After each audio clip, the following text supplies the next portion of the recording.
Hello students, आज हम देखेंगे topic ratio, proportion and variation. ये one of the important topics है क्वांटिटेटिव एप्टीट्यूड के पॉइंट ऑफ व्यू से। ठीक है, जिस तरह से परसेंटेज चैप्टर इम्पॉर्टेंट था, उसी तरह से रेशियो भी बहुत इम्पॉर्टेंट है। और देखोगे तो ये दोनों इंटर रिलेटेड है। ठीक है, डायरेक्ट रेशियो को आप परसेंटेज में चेंज कर सकते हो और परसेंटेज को रेशियो में। तो let's start with the ratio and proportion. अगर आप रेशियो के वर्बल मीनिंग की बात करो तो इसका मतलब होता है comparison between two quantities. For example, अगर let say a is equal to 4 given है और b is equal to 5 given है और हम निकालते हैं रेशियो a/5, तो it will come 4/5। It means क्या है, 80%। सो हम यहाँ से बोल सकते हैं कि a का वैल्यू b का 80% है। So a is lesser than b। See so no, ratio सिर्फ रिलेशन बताता है, एब्सोल्यूट वैल्यू नहीं बताता है। जैसे अगर लिखा हुआ है a/b is equal to 4/5, it doesn't mean कि a का वैल्यू 4 है और b का वैल्यू 5 है। ये डिपेंडेंट वैल्यू है। जैसे जैसे हम b को चेंज करेंगे वैसे वैसे हमारा a भी चेंज हो जाएगा एंड वाइसा वर्सा। मीन्स अगर हम a के वैल्यू को चेंज करेंगे, लेट से a का वैल्यू हमने 8 कर दिया, तो उस केस में b का वैल्यू चेंज होकर कितना हो जाएगा, 10। So this is the relative values, relative terms है ये। ठीक है, जैसे अगर आप a का वैल्यू 5 लो और b का वैल्यू 4 लो, अगर अब a बाई बी का रेशियो निकालोगे बच्चे तो आएगा 5/4। इट मीन्स ये वैल्यू आएगा 125%। क्लियर है? सो यहां से हम ये बोल सकते हैं कि a का वैल्यू b से लार्जर वैल्यू है और कितना ज्यादा है, 25%। ठीक है, सो जैसे जैसे रेशियो को आप चेंज करेंगे, जैसे यहाँ पे 4/5 से अगर ये 5/4 हो गया है, तो वैल्यू, इनिशियल वैल्यू जो स्मॉलर था वो लार्ज हो गया है। सो रेशियो हमें सिंपली ये बताता है कि दो टर्म के बीच में रिलेशन क्या है, कौन बड़ा है कौन छोटा है। Right, this is all about the verbal meaning of ratio. So अभी तक बच्चों हमने रेशियो में सिर्फ नंबर्स का यूज किया था।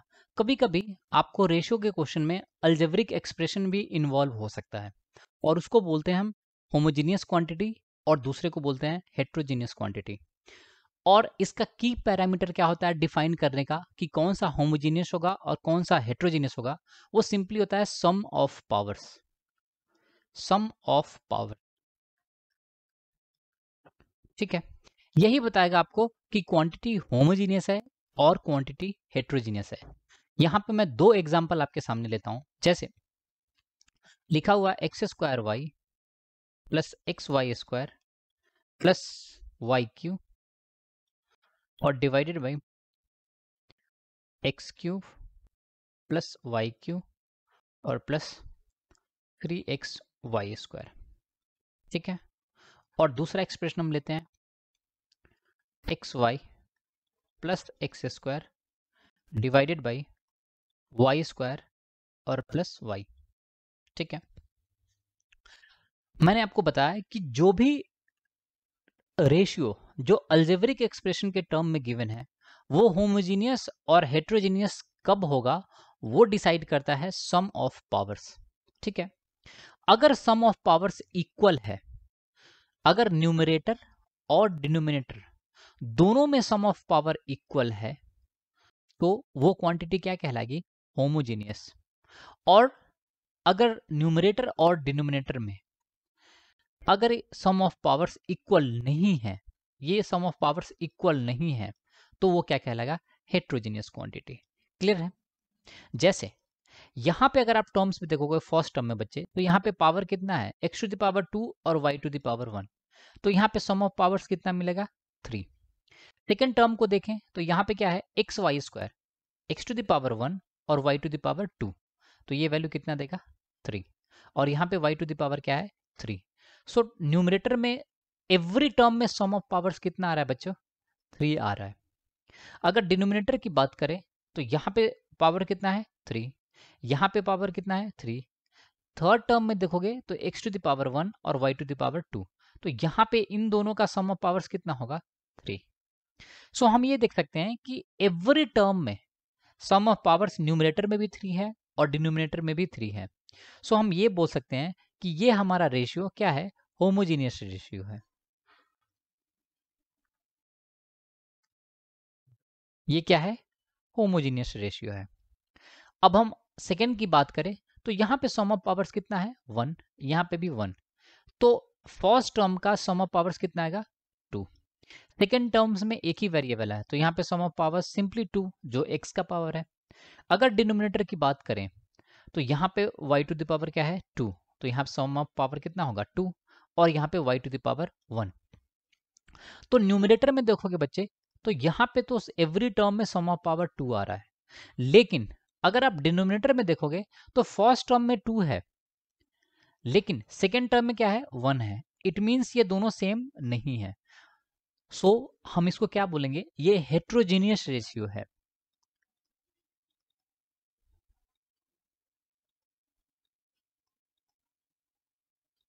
ये क्लियर है, ये हमारा हेट्रोजीनियस रेशियो है।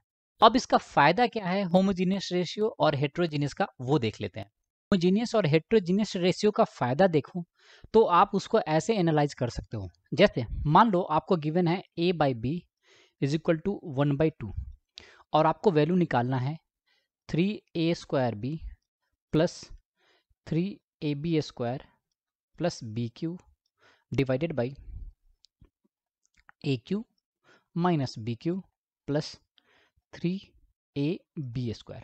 इसका वैल्यू क्या होगा, ठीक है। तो आपको सिंपली a बाई बी के टर्म में इस होल एक्सप्रेशन को एक्सप्रेस करने की जरूरत नहीं है। सिंपली a की जगह पे आप लिख दो 1 और b की जगह पर सब्सटीट्यूट कर दो 2 को।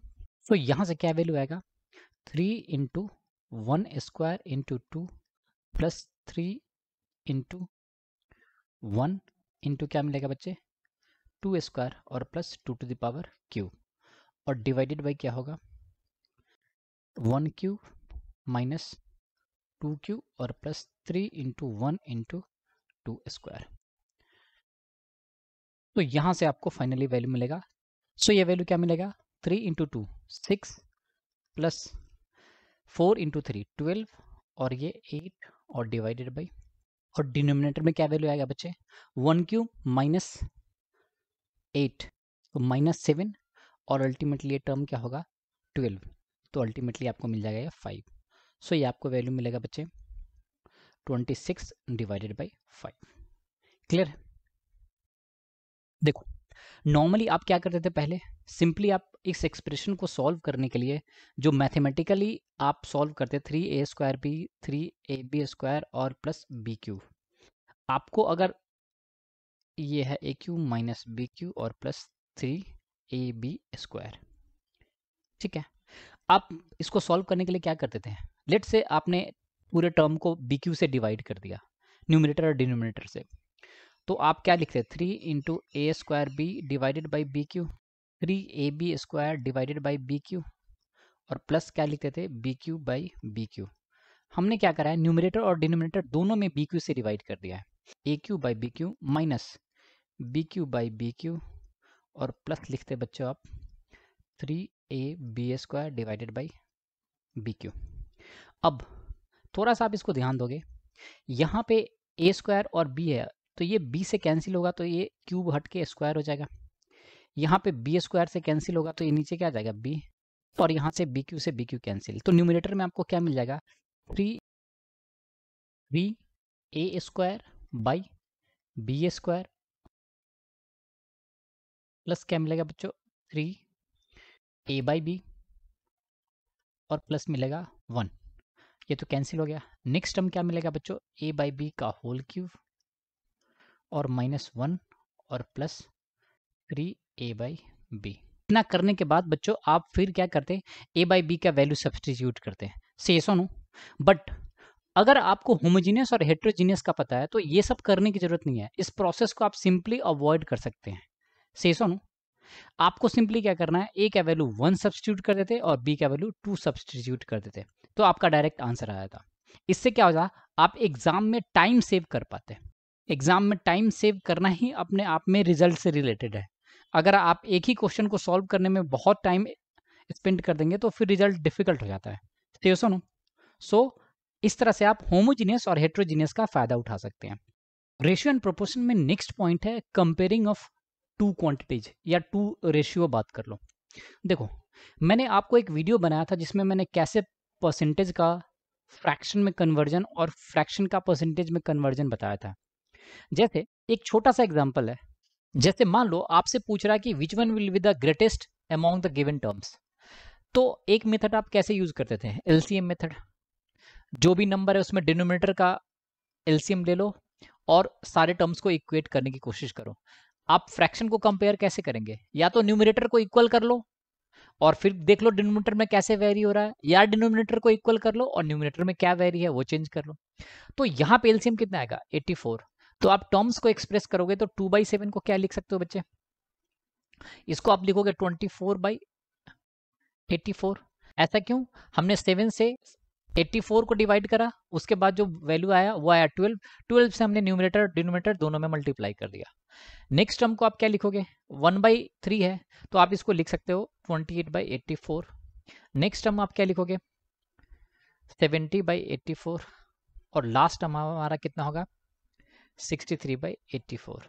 उसके बाद आप देख लेते न्यूमरेटर सभी का डिफर कर रहा है, डिनोमिनेटर सब में 84 है, तो सबसे लार्जेस्ट वही होगा जो न्यूमरेटर सबसे लार्जेस्ट है। तो आंसर कौन सा आएगा 70/84। लेकिन इसका एक और अल्टरनेट अप्रोच है, और वो हम क्यों अडॉप्ट करते हैं उसका सिंपल रीजन है। मैंने आपको एक रेशियो से परसेंटेज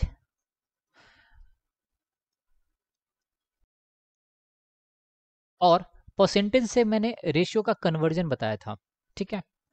उसका लिंक मैंने आई बटन में दे दिया, आप वहां से जाकर देख सकते हो। जैसे मैंने आपको बताया था 2/5 का परसेंटेज इक्विवेलेंट कितना होगा, सिंपली क्या कर सकते हैं 1/5 20% है तो 2 इंटू 1/5, ये वैल्यू 20 है तो टोटल वैल्यू कितना हो जाएगा 40%। इस तरह से इजी बनाने के लिए यहाँ पे 2/7 है तो परसेंटेज में क्या होगा 2 इंटू 1/7 का वैल्यू कितना था 14.28%, तो ये वैल्यू कितना देगा 28.56%। नेक्स्ट टर्म में वैल्यू कितना है 33.33%। नेक्स्ट वैल्यू कितना है 5 इंटू 1/6, तो ये वैल्यू कितना होगा 5 इंटू 16.66%। और नेक्स्ट टर्म कितना है 3 इंटू 4 यानी 3 इंटू 1/4 यानी 75%। अगर आप इन चारों टर्म्स को देखोगे तो सबसे लोएस्ट है, उसके बाद कौन सा है 33, उसके बाद कौन सा है 75 और ये लास्ट 5 इंटू 16 ही 80 दे देता है, से सुनो। उसके बाद तो यहाँ पे 6 भी है तो ये तो और वैल्यू 80 से भी ज्यादा देगा। तो सिंपली आप यहाँ से लार्जेस्ट वैल्यू निकाल सकते हो। अब यहाँ पे इसका एडवांटेज क्या है, एक चीज को अगर हम कंसोलिडेट कर लेते हैं, एक चीज को स्ट्रॉन्ग बना लेते हैं, तो वो हमारे डिफरेंट डिफरेंट चैप्टर्स में यूजफुल होगा and that is going to be the extra beneficial. तो यहाँ से परसेंटेज से भी आप इसको कंपेयर कर सकते हो, दो रेशियो को कैसे, कौन बड़ा है कौन छोटा है, इस तरह से। क्लियर है बच्चों। अब हम देखेंगे रेशियो का one of the important use जो रेशियो एंड प्रोपोर्शन में हम बार बार करेंगे, और पर्टिकुलरली डेटा इंटरप्रिटेशन के क्वेश्चन में जब हम डीआई के क्वेश्चन डिस्कस करेंगे वहां पे एक इंपॉर्टेंट रोल प्ले करेगा। और वो क्या है, देखो ध्यान से देखना बच्चों। मान लो कोई भी रेशियो है, यहाँ पे हम केस फर्स्ट में डिस्कस कर रहे हैं जब रेशियो ग्रेटर देन 1 है। जैसे मान लो 12/2 है तो यहाँ पे रेशियो का वैल्यू कितना है 6। अब हम सेम टर्म को न्यूमरेटर और डिनोमिनेटर में ऐड करते जा रहे हैं। जैसे यहाँ पे हमने 18 ऐड कर दिया है, यहाँ पे 5 और यहाँ पे भी 5। अब रेशियो में क्या चेंजेस आ रहा है उसको ध्यान से देखो। यहाँ पे रेशियो कितना था 12/2 यानी 6 बोल सकते हैं हम। यहाँ पे क्या हो गया है 1.33, यहाँ पे वैल्यू कितना है और इससे छोटा होता जा रहा है। से सुनो, प्रिसाइजली बात करोगे बच्चे तो ये वैल्यू कितना आएगा 9/7,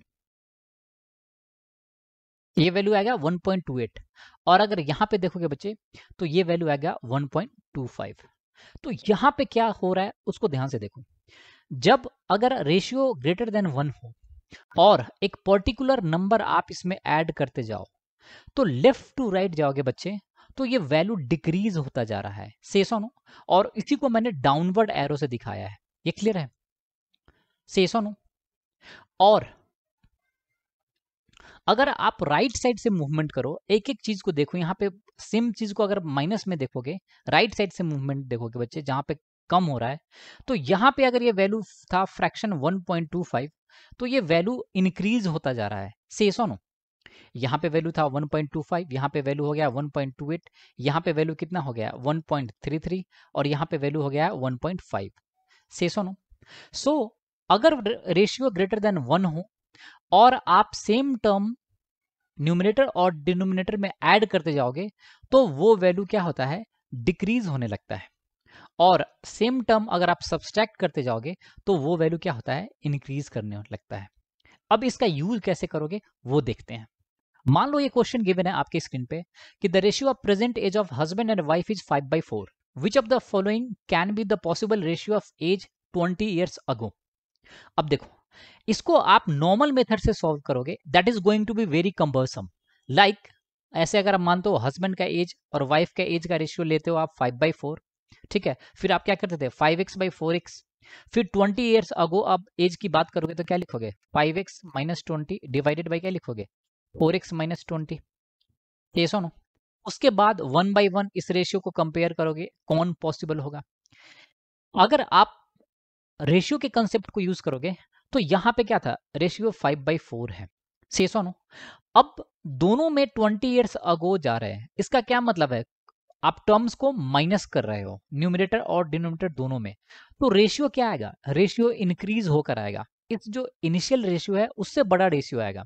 तो यहाँ पे रेशियो कितना था 1.25, तो ऑब्वियस सी बात है जो आंसर्स में रेशियो होगा वो 1.25 से ज्यादा होगा, और वो सिर्फ एक ही आंसर में है, और वो कौन सा है, ऑप्शन नंबर डी में। ये रेशियो कितना है 1.3, से सुनो। सो आप डायरेक्टली बोल सकते हो कि आंसर कौन सा होगा, ऑप्शन नंबर डी।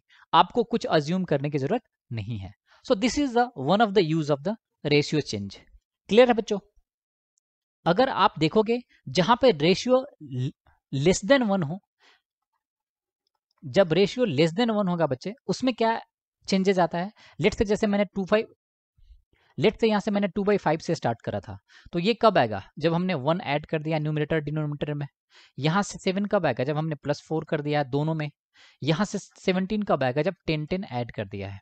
से सुनो, यहाँ पे वैल्यू कितना था 2/5 बोलोगे तो 40%। यहाँ से वैल्यू क्या हो गया है 16.66 इंटू 3, दैट इम्प्लाई ये वैल्यू इससे तो ज्यादा है। से सुनो, यहाँ से भी वैल्यू कितना आएगा 70%, यहाँ से वैल्यू कितना आएगा 85%। इट मीन्स कि अगर रेशियो लेस देन 1 है और सेम टर्म आप ऐड करते जाओगे न्यूमरेटर और डिनोमिनेटर में, तो ये वैल्यू इंक्रीज होता है, और इसी को मैंने अपवर्ड एरो से दिखाया है। ये सुनो, और मूवमेंट मैंने इसको कर दिया है लेफ्ट टू राइट। क्लियर है बच्चों। अगर आप राइट टू लेफ्ट जाओगे, लेट से आप इस वैल्यू से जा रहे हो और रेशियो लेस देन 1 है, जैसे 17/20 यहाँ पे लेस देन 1 है, और सेम टर्म अगर आप सब्सट्रैक्ट करते जाओगे, जैसे यहाँ पे -10 और -10 कर दिया बोथ न्यूमरेटर और डिनोमिनेटर में, तो ये वैल्यू क्या होता जा रहा है, डिक्रीज होता जा रहा है। ये क्लियर है। तो आप इस तरह से भी यूज कर सकते हो रेशियोज वेरिएशन का। क्लियर है बच्चों। सेम टर्म को ऐड करेंगे तो क्या होगा, सेम टर्म को सब्सट्रैक्ट करेंगे तो क्या होगा। से सुनो, जैसा मैंने एवब एग्जांपल में डिस्कस करा था। प्रोपोर्शन में अब नेक्स्ट पॉइंट है बच्चे, वो है कंबाइनिंग ऑफ 2 और मोर रेशियोज। इसका क्या मतलब है, लेट्स से अगर आपको गिवन है a/b is equal to 2/3 given है, और आपको गिवन है b/c इज इक्वल टू 4/5, तो पूछ रहा है what will be the ratio of a:b:c। से सुनो, ये आपसे पूछ रहा है। सिंपल सा कॉन्सेप्ट है। देखो यहां पे इस दोनों रेशियो को कनेक्ट करने का पॉइंट कौन सा है, वो है b। b इसमें भी है और b इसमें भी है, b दोनों टर्म में शामिल है। तो देखो, अगर b का वैल्यू 3 है तो a का वैल्यू कितना था 2, और अगर b का वैल्यू 4 था तो c का वैल्यू कितना है 5। अगर हम समहाउ जो b का डिफरेंट वैल्यू है उन दोनों को इक्वेट कर दे तो हमें पता चल जाएगा दोनों b इक्वल है। उस केस में a का क्या वैल्यू आएगा और उस केस में c का क्या वैल्यू आएगा, that will give you the relationship. तो यहाँ पे एक बार b का वैल्यू 3 है और एक बार 4 है, इन दोनों को इक्वल करने का क्या तरीका है, इसको 4 से मल्टीप्लाई कर दो और इसको 3 से मल्टीप्लाई कर दो, तो ये वैल्यू कितना आएगा 12, और ये भी वैल्यू कितना आएगा 12। अगर आप इस टर्म को 4 से मल्टीप्लाई करोगे तो सेम टाइम पे आप इसको भी 4 से मल्टीप्लाई करोगे, तो यहाँ पे a का वैल्यू कितना मिल जाएगा 8। अब यहाँ पे इस b का वैल्यू कितना मिल गया 12। अब अगर यहाँ पे 3 से मल्टीप्लाई करोगे तो ये b का वैल्यू कितना मिलेगा 12, और c का वैल्यू कितना होगा यहाँ भी 3 से मल्टीप्लाई, तो ये आएगा 15। इट मीन्स अब बी का वैल्यू दोनों केस में क्या है, इक्वल है। तो बी अगर 12 है तो ए कितना था 8 और सी कितना था 15, और यही वैल्यू आपको देगा ratio in between A B and C. So सुनो, आप इसको दूसरे तरीके से ऐसे समझ सकते हो, जो भी कॉमन टर्म्स है उसको इक्वेट कर दो, ये एज अ ब्रिज की तरह काम करता है, कनेक्टिंग पॉइंट। से सुनो, आप सिंपल टर्म में इसको ऐसे भी लिख सकते थे, अगर चेंज करना है तो ये लिख दो ए, ये बी और सी। यहाँ पे ए बाई बी का वैल्यू कितना था 2/3, एक वैकेंट प्लेस है, और बी बाई सी का वैल्यू कितना था 4/5, तो ये 4 है और ये 5 है, और यहाँ पे एक वैकेंट प्लेस है, खाली जगह है। यहाँ पे कौन सा वैल्यू आएगा जो इसके लेफ्ट में है, तो यहाँ पे भी आ गया 3। यहाँ पे कौन सा आएगा जो इसके राइट में है, दैट इम्प्लाई यहाँ पे क्या आ जाएगा 4। ये क्लियर है, और सिंपली सबको मल्टीप्लाई कर दो, तो वैल्यू कितना आएगा 8, 12 और 15। देखो ये सेम चीज है but different way of representation है, nothing is different in between this one and this one. So सुनो, बट ये कभी कभी आपको हेल्प कर देगा। जैसे मान लो आपको गिवन है a by B is equal to 1/2, b by C का वैल्यू गिवन है 3/5 एंड c बाई डी का वैल्यू गिवन है 7/5। ठीक है, तो simply A B C D का रेशियो क्या लिख सकते हो, सिंपली आप लिख दो ए बी सी और डी। ये सेम काम है जो आप पहले किए थे, यहाँ पे 1 2, अब b बाई सी का वैल्यू कितना है 3/5, तो यहाँ पे लिख दो 3 और ये लिख दो 5, और c बाई डी का वैल्यू कितना है एक नीचे, तो यहाँ पे क्या लिखोगे ये 7 और ये 5। अब टोटल कितने वैकेंट प्लेस है, यहाँ पे 1 2, यहाँ पे 1, यहाँ पे 1 और ये 2, और यहाँ पे ये 1। अब यहाँ पे कौन सा वैल्यू आएगा इस दोनों टर्म पे, सिंपली 2 और 2, जो इसके लेफ्ट में है उसको सब्सटीट्यूट करते जाओ, यहाँ पे भी ये 2 आ गया है। यहाँ पे कौन सा आएगा इसके राइट लेफ्ट में है जो उसको सब्सटीट्यूट, तो यहाँ पे 5, यहाँ पे कौन सा आएगा यहाँ पे 3 आ जाएगा, और यहाँ पे कौन सा आएगा बच्चों ये 7 और ये 7, और सिंपली मल्टीप्लाई कर दो, तो ये वैल्यू कितना आएगा 21, ये वैल्यू कितना आएगा 42, ये कितना आएगा 70, ये कितना आएगा 50। ये क्लियर है बच्चों? सो आपको ये रेशियो मिल जाएगा ए बी सी डी के टर्म्स में। ये क्लियर है? रेशियो में जो अब नेक्स्ट टर्म है बच्चे वो है प्रोपोर्शनल। दो रेशियो प्रोपोर्शनल में कब होते हैं, जब दोनों इक्वल हो। जैसे यहाँ पे मैंने क्या लिखा है a by B is equal to क्या है बच्चे c बाई डी। अगर ये दोनों इक्वल है then it will be called as a proportional. एक सिंपल डेफिनेशन टर्म है, जैसे यहाँ पे a और d को क्या बोलते हैं एक्सट्रीम टर्म्स बोलते हैं, और b और c को क्या बोलते हैं मीन्स। अगर लेट्स से ये गिवन है कि a b और c 3 टर्म्स प्रोपोर्शनल में है, तो उस केस में हम क्या लिखेंगे a by B is equal to क्या होगा बच्चे b बाई सी, और यहाँ से सिंपली आप क्या लिख सकते हो B square is equal to A C. और यहाँ पे भी ए को क्या बोलेंगे फर्स्ट प्रोपोर्शनल, बी को सेकंड प्रोपोर्शनल, और मीन प्रोपोर्शनल, और सी को थर्ड प्रोपोर्शनल। ठीक है बच्चों, प्रोपोर्शनल पे कभी आपको इस तरह से क्वेश्चन दे सकता है, जैसे आपको निकालना है third proportional to A minus B और A square minus B square. So assume कर लो थर्ड प्रोपोर्शनल क्या है के है, तो हम यहाँ से क्या लिख सकते हैं A minus B divided by A square minus B square is equal to क्या होगा बच्चे A square minus B square और डिवाइडेड बाई क्या होगा के। तो यहाँ से आप क्या लिख सकते हो बच्चे simply K is equal to A square minus B square into A square minus B square divided by क्या हो जाएगा बच्चों ए माइनस बी। यहाँ पे अगर आप इसको एक टर्म को एक्सपैंड कर दो तो क्या लिखोगे A plus B into A minus B और into A square minus B square और divided by A minus B. यहाँ से ये कैंसिल हो जाएगा, तो अल्टीमेटली थर्ड प्रोपोर्शनल आपको क्या मिल जाएगा A plus B into A square minus B square. Clear है? तो इस तरह से प्रोपोर्शनल पे छोटे छोटे क्वेश्चन आपको पूछ सकता है एग्जाम में। अब ये टर्म आता है बच्चों कंपोनेंडो एंड डिविडेंडो। ये क्या होता है, अगर दो रेशियो प्रोपोर्शनल में है, let's say A by B is equal to क्या है सी बाई डी, अगर ये गिवन है तो यहां से आप ये बोल सकते हो कि a plus B divided by A minus B is equal to होता है c प्लस डी और divided by c minus D. ठीक है, अगर इसको प्रूफ की बात करो तो सिंपल सा प्रूफ है, आपको दिख रहा है ए बाई बी है और सी बाई डी है, यहाँ से ए प्लस बी कब आएगा और सी प्लस डी कब आएगा?